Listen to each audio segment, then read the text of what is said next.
Hi, Vicky Crystalline here. I'm going to bring something forward a little bit different than what I usually bring forward. I am going to bring forward a message, though, after this. So, if you guys have watched me for a while, or if you're new to the channel, I want to explain something that's going on in my family dynamic. My daughter, who's 38 years old, almost 4 years ago, it had been 4 years in March, she was diagnosed with IBS or IBC, inflammatory breast cancer. It's terminal. Almost 4 years ago, they gave her 4 months to live. I mean, 4 months to live, they gave her 6 months to live. So when they gave her that diagnosis, my daughter didn't do the conventional way with chemo.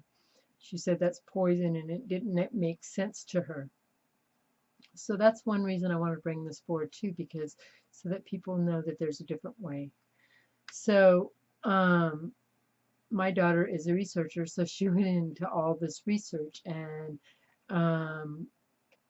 in that she discovered RSO and ozone and cryotherapy, which is freezing, where your body goes into like a freezer actually state, 40 below, and how she eats, everything she consumes.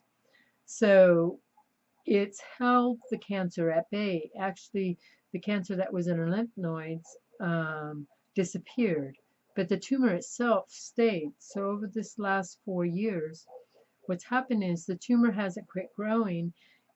On this breast right here, the cancer pulled her breast in. So say like a size D breast, and it pulled it into a small, I would say like orange, and the nipple is inverted and it's really hard. And so she went to the doctors this week and they told her that it is there's no more room for growth. So they told her she has days or even weeks. So I hate when the doctors do that. Let go of that word hate. I wish they just wouldn't do that, because it puts so much fear in you, and cancer is so emotional, and it messes with your mind, your head, and all that. But also too, cancer is doing its work.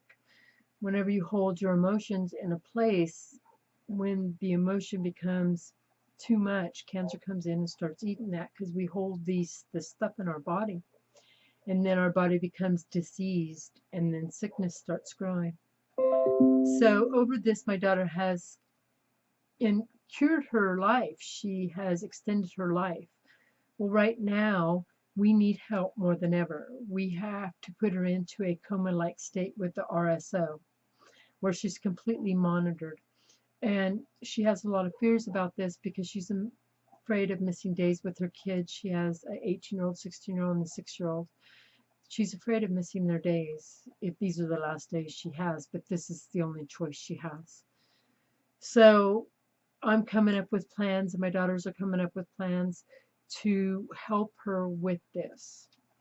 So down below, I will, in a link below, we put a fundraiser, and we're trying to create enough money to support her for 6 months of her dream state that she is going into, of healing in her body. When her body is in dream state, the medicine can go and heal where it needs to heal. So in this, she has extended her life, and I'm so grateful for this. And I don't feel the end is that close. The transition, I feel it will be perfect, however it's to be.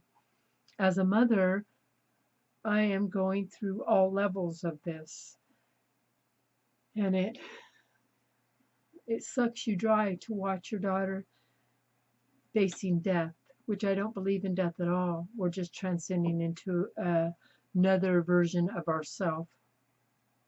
But for my daughter, this is what she believes, and that's all right. But for what I'm going through, it's like, wow, it's a lot. So prayers work. I'm asking for prayers more than ever, to pray for my family, to share this out, or if you could donate. They all work. So I send love to all of you. There is a new, a new way of, by changing everything and get the disease out of your body if you have disease in our body. So I send love. I just feel so clear right now. So I send love to all of you and thank you, thank you, thank you, thank you, thank you for all your love.